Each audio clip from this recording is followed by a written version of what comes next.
أعوذ بالله من الشيطان الرجيم بسم الله الرحمن الرحيم وصلى الله على النبي الكريم. The good people of Sokoto State, ladies and gentlemen, members of the press, all praise is due to Allah, the Beneficent, the Merciful.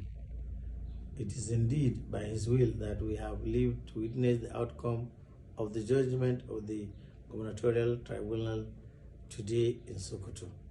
I would like to express my sincere appreciation and gratitude to the good people of Sokoto State and our esteemed supporters for their prayers, patience, and tolerance since we began the process to recover our stolen mandate. Our legal team is studying the details of today's judgment with a view to determining the appropriate next line of action on our part. My running mate and I, and indeed our party, recognize the role of our nation's judiciary as the last hope of the common man, and we are well aware that it is only through the recourse to it that justice can be attained.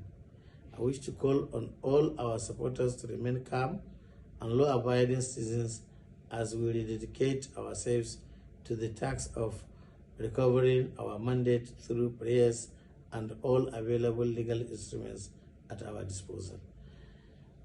Thank you and God bless. Assalamu alaikum wa rahmatullahi wa barakatuh.